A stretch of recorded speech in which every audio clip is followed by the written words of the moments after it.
Hello students, मैं Sandeep sir, class 7th mathematics, chapter 7 congruency of triangles. आज हम इस चैप्टर को स्टार्ट करेंगे कि जो आपकी फर्स्ट एक्सरसाइज है उसे समझेंगे। देखिए, सबसे पहले जो आपकी ये बुक है इसमें ध्यान दें आप, कॉन्ग्रुएंस ऑफ ट्राइंगल्स ये गिवन है। कॉन्ग्रुएंसी का मीनिंग आपको समझाऊं भाई, कॉन्ग्रुएंसी क्या है, क्योंकि आपके लिए ये बिल्कुल नया वर्ड है। आज आप यहाँ से स्टार्ट करते हैं तो आपका ये फंडामेंटल है, ठीक है। तो देखें, you are now ready to learn a very important geometrical idea. Okay, congruency होता क्या है कॉन्ग्रुएंसी? तो कॉन्ग्रुएंसी मैं आपको बताता हूँ। ये यहाँ इसकी एक फिगर दी हुई है और लिखा है the relation of two objects being congruent is called congruency. कहता है कि किन्हीं दो ऑब्जेक्टों में जो रिलेशंस बनते हैं उनकी कॉन्ग्रुएंसी से रिलेटेड उसे हम कॉन्ग्रुएंस कहते हैं, यानी जो भी कॉन्ग्रुएंट दिखाएंगे। अभी कॉन्ग्रुएंट है क्या ये देखें आप। आपने देखा है कभी, आपने पीछे 6th क्लास में एक सिमेट्री वाला चैप्टर भी करा था। उसमें क्या करता था, एक जो लाइन ऑफ सिमेट्री होती थी उसका मेन काम होता था कि वो पार्ट को, उस ऑब्जेक्ट को, उस सामान को इक्वल डिवाइड करता था, यानी सेम टू सेम, जैसे इधर है ऐसे ही इधर है। ओके, इसी का एक एग्जांपल आपकी यहाँ बुक में दिया हुआ है, देखें आप। ये है, ये कॉन्ग्रुएंट फिगर है, ये टू ब्लेड है। चूंकि इन पे कोई कंपनी का नेम नहीं है तो हो सकता है कुछ अलग साइज हो जाए, अलग शेप हो जाए, अलग लेंथ हो जाए, तो ये कॉन्ग्रुएंट नहीं है। हाँ, अगर ये दोनों ब्लेड सेम कंपनी लिखी हो, इनकी सेम साइज हो, चूंकि कंपनी है एक लिख दी यहाँ पे, अगर कोई कंपनी जैसे टोपाज वगैरह या लेजर, कुछ भी बहुत सारी होती हैं, तो वो अगर लिखी है दोनों पर कि भाई ये टोपाज कंपनी के हैं, तो आप निश्चित समझें कि उनकी लेंथ, विड्थ, हाइट और जो भी है इसके एंगल वगैरह वो सब कॉन्ग्रुएंट होंगे, यानी तो ये दोनों ब्लेड मैं कॉन्ग्रुएंट कहूंगा। ओके, इसमें देखें इन्होंने एक एग्जांपल यहाँ भी दिया है, ये बिस्किट लिखा हुआ है। अभी बिस्किट कह दिया हमने, भाई बिस्किट शेप में रेक्टेंगल भी होते हैं, सर्किल टाइप भी होते हैं, तो आप दो बिस्कुटों को कॉन्ग्रुएंट नहीं कहेंगे। हाँ, उन दो बिस्कुटों को कॉन्ग्रुएंट कहेंगे। जैसे कि हमने कह दिया भाई पार्ले जी का बिस्किट, तो आप पार्ले जी के पैकेट में से जब बिस्किट निकालेंगे तो उस पे सबके सेम साइज होंगे, सेम लेंथ होगी। क्लियर हो गया? तो उन्हें मैं कॉन्ग्रुएंट फिगर कहूंगा, वहां कॉन्ग्रुएंसी मिलेगी मुझे। ओके, ऐसे ही लाइन सेगमेंट होते हैं। लाइन सेगमेंट से एक एग्जांपल देता हूं आपको। मान लीजिए ये दो लाइन है ए बी और सी डी। यहाँ इसमें क्या लिखा है मैं उसे नहीं बता रहा हूँ, मैं ये कहता हूँ आप इसे रीडिंग कर लें अच्छे से। मैं आपको केवल एग्जांपल ले आऊँ कि भाई दो लाइन ए बी और सी डी हैं, ये कॉन्ग्रुएंट हैं या नहीं, क्या ये कॉन्ग्रुएंसी शो कर रही है या नहीं। तो मैं कहूँगा अगर ये 4 सेंटीमीटर है, अगर ये भी 4 सेंटीमीटर और मैंने कह दिया जी ये भी 4 सेंटीमीटर की है, तो मैं कहूँगा हाँ ये कॉन्ग्रुएंसी शो कर रही है। इसी तरह से हमारे एंगलों में होता है, क्या ये दोनों एंगल कॉन्ग्रुएंसी शो कर रहे हैं? यस, क्योंकि ये भी 40 डिग्री है, ये भी 40 डिग्री है, ये 30 डिग्री है, ये 40 डिग्री है, तो ये कॉन्ग्रुएंसी शो नहीं करेंगे। इन्हीं सबको आगे बढ़ाते हुए हम ट्राइंगलों पे आ जाते हैं, यानी हमारे पास जब चैप्टर है वो कॉन्ग्रुएंसी ऑफ ट्राइंगल का है। इस कॉन्ग्रुएंसी ऑफ ट्राइंगल में मैं आपको फिगर के अकॉर्डिंग लूंगा, यानी देखें, two triangles are congruent if they are copies of each other and when crossed they cover each other exactly। ये कहता है कि भाई दो ट्राइंगल लें और वे एक दूसरे की कॉपी होनी चाहिए। जैसे कि आपने कोई फिगर बनाया और उसकी फोटोकॉपी निकाल लें आप, तो वो बिल्कुल सेम मिलेगा, ठीक है। तो इसलिए ये दोनों ट्राइंगल कॉन्ग्रुएंट होंगे अगर इनके जो वर्टेक्स हैं, कॉरस्पॉन्डिंग वर्टेक्स, वो बिल्कुल सेम मिले। ए है, ये पी, ये कॉरस्पॉन्डिंग वर्टेक्स हो गया, बी क्यू के, सी आर के, और जो लेंथ है, साइड है, अगर ए बी इक्वल है पी क्यू के, तो मैं कहूँगा ए बी जो साइड है वो कॉरस्पॉन्डिंग है पी क्यू के। ठीक इसी तरीके से आपकी जो बी सी है वो कॉरस्पॉन्डिंग किसके हो गई, क्यू आर के। ऐसे ही ए सी टी आर के कॉरस्पॉन्डिंग साइड है। ऐसे ही इनके एंगल, अगर ये 40 है तो ये भी 40 डिग्री होना चाहिए, तो मैं कहूँगा कॉन्ग्रुएंट है, नहीं तो नहीं। तो यहाँ पे लिखा हुआ है कि कॉरस्पॉन्डिंग वर्टेक्स, ये सब मैंने अभी एक्सप्लेन किए हैं, corresponding side, corresponding angle. Clear हो गया। इन्हें हम इस तरीके से रिप्रेजेंट कर देते हैं, ऊपर एक डैश लगा के।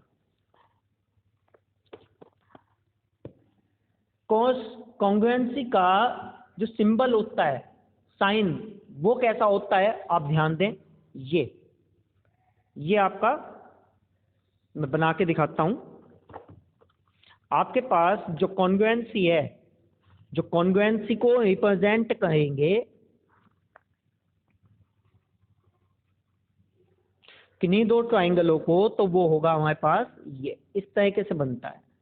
जब किसी दो ट्राइंगल के बीच ये लगता है तो हम कहेंगे कि ये दोनों ट्राइंगल कॉन्ग्रुएंट हैं, यानी वहां कॉन्ग्रुएंसी प्रूफ हो रही है। ओके, आइए एक्सरसाइज में स्टार्ट करते हैं। आपके पास जो एक्सरसाइज है उसमें फर्स्ट में केवल लिखा है कंप्लीट द फॉलोइंग स्टेटमेंट। कुछ मैंने आपको समझाया है, कुछ आप घर बैठ के इसकी रीडिंग कीजिएगी टॉपिक की। देखिए, जितना आप खुद पढ़ेंगे उतना ज़्यादा आपको कोई प्रॉब्लम आती है तो आप डिस्कस कर लीजिए मुझसे। आगे चलें। लिखा हुआ है यहाँ, 2 line segments are congruent if, तो मैंने कहा they have the same length. अगर 2 लाइन सेगमेंट, जैसे अभी अभी एग्जांपल लिया था 4 सेंटीमीटर का, अगर ये दोनों लाइन सेगमेंट कॉन्ग्रुएंट है, कब, यदि वे सेम लेंथ की हैं। आगे चलें। Among 2 congruent angles, 2 congruent angle है, वन हैज 70, तो दूसरा भी क्या होगा 70। जैसे कि अभी अभी आपको एग्जांपल में यहाँ समझाया था, भाई ये भी 40, ये भी 40, हाँ जी दोनों कॉन्ग्रुएंट है। When we write angle A is equal to angle B, actually mean, इनका मीन क्या होगा, तो मैं कहूंगा कि जो ये कॉरस्पॉन्डिंग एंगल हैं A और B, तो मैं इन्हें कहूंगा एक्चुअली मीन इनका angle A is equal to angle B। Mean को मैं M से रिप्रेजेंट कर दूंगा। ओके, क्वेश्चन नंबर 2 देखें। ये था आपका क्वेश्चन नंबर 1 जो आपका केवल फिलिप से रिलेटेड था। मैं क्वेश्चन नंबर 2 से स्टार्ट कर रहा हूँ। आपके पास क्वेश्चन नंबर 2 बुक आप अपने पास में लेके बैठें। आपने कहा give any 2 real life example.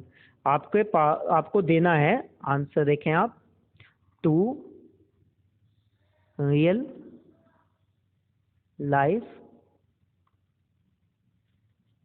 Examples for congruent shape. आपको 2 एग्जाम्पल देने हैं। आपकी बुक में कहा गया है कि give any 2 real life examples for congruent shape. भाई अभी अभी पीछे मैंने एग्जाम्पल दिए हैं। आपकी टेनिस की बॉल हो सकती है 2 जो सेम साइज की हो, सेम उसके हो। ऐसे ही पार्ले जी के बिस्किट मैंने आपको बताए हैं। 2 फुटबॉल्स हो सकती हैं, फर्स्ट 2 फुटबॉल हो सकती हैं आपकी जो कि सेम हो। और आप सोचें और क्या हो सकता है, ठीक है, 2 पेंसिल हो सकती है जो कि नटराज, लिखना पड़ेगा आपको नटराज पेंसिल की, यानी 2 पार्ले बिस्किट,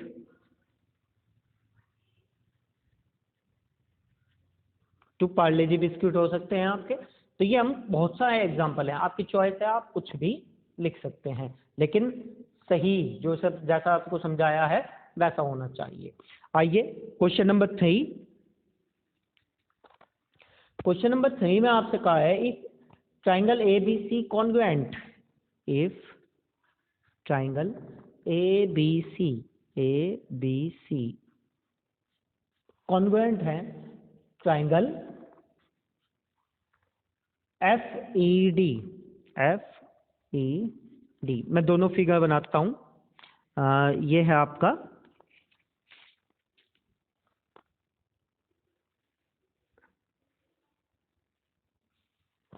ये देखें, इसका नाम डाल दिया मैंने ए बी सी, और भाई एक ट्राइंगल लिया मैंने, ये इसका नाम है एफ ई और D.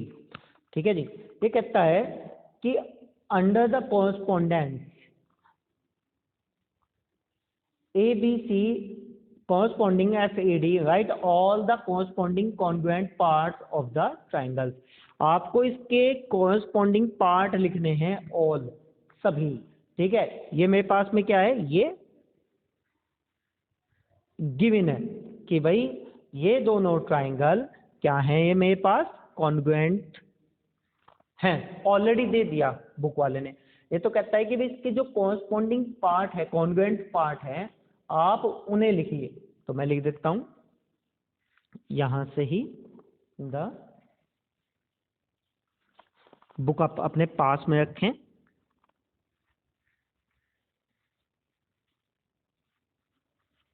Corresponding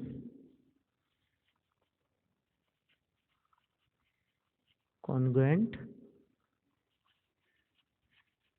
parts of the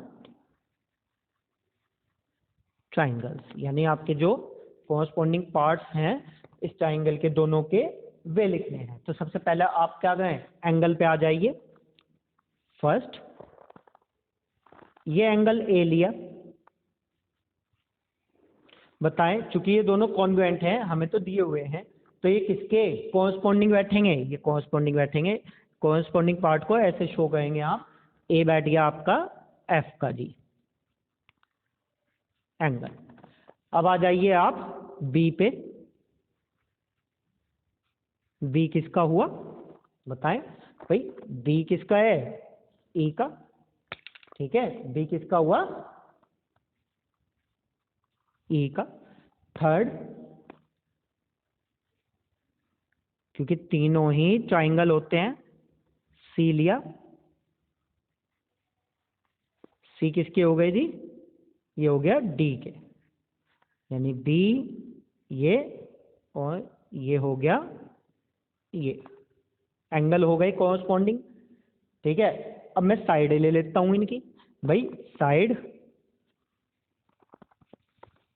देखें, साइड कौन सी लें, सबसे पहले ए बी, ये वाली साइड करता हूं मैं।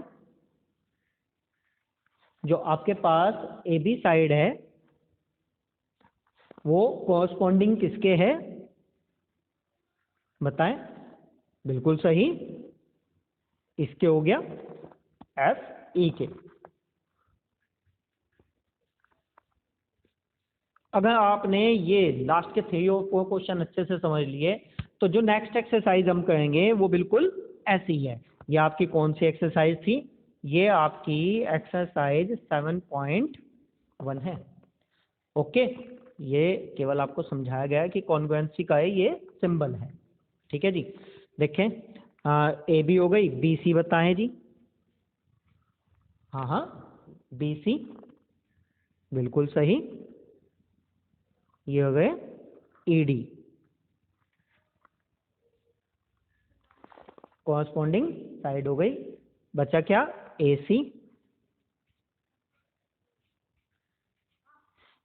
ए सी एफ डी को हो गया, ये हो गया इसका 6 पार्ट। तीनों एंगल तीनों साइडें हो गई, बस ये आपका सॉल्यूशन हो गया, कुछ भी नहीं बताना था। क्वेश्चन नंबर 4 देखें आप। क्वेश्चन नंबर 4 में आपको देखें बुक में 2 ट्राइंगल दिए हुए हैं और ये भी क्या हैं, दिए हुए हैं कॉन्ग्रुएंट। आपको बस ये पार्ट जो इसके हैं वो बताने हैं किसके, इसमें तो आपने सभी बताए, तो मैं दोनों बना देता हूं, यहां पे लिख देता हूं गिवन ट्राइंगल कौन सा है, D E F, D E F, और कॉन्ग्रुएंट है ट्राइंगल डी ई एफ, और ये हो गया बी सी ए, बी सी ए। ओके, ये दोनों ट्राइंगल आप ऐसे बना लीजिए।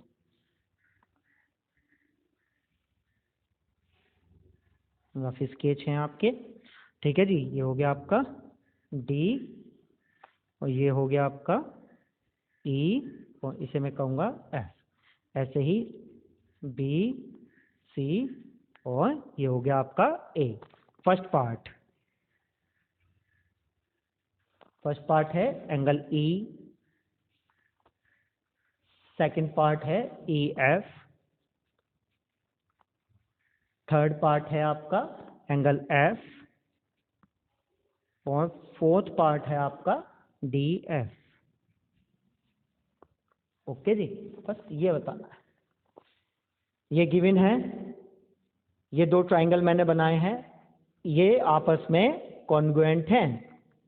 आपको इनके आंसर देने हैं। तो फर्स्ट एंगल ई किसके है, इसका कॉरस्पॉन्डिंग पार्ट हुआ, इसे कॉरस्पॉन्डिंग पार्ट इससे सिंबल बनाया। ई कहाँ है, ई ये है, तो ये चला गया सी को, तो ये हो गया जी सी। ये क्या है इसे बताएं आप। ई एफ कहाँ है, ई एफ ये है सर, ये है ई एफ, तो ये आ गया सी ए। क्लियर हो गया, ये हो गया जी कॉरस्पॉन्डिंग साइड।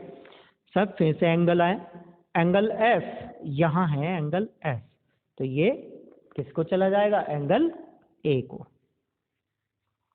सर ये साइड आ गई corresponding side. Sir D F, तो डी एफ कहाँ है, ये है, तो ये चली गई आपके पास बी ए को। बस इस तरह से ये एक्सरसाइज आपकी 7.1 कंप्लीट हो जाती है। आप इसे अच्छे से एक बार रीडिंग करें, ओके, और समझें। Thank you.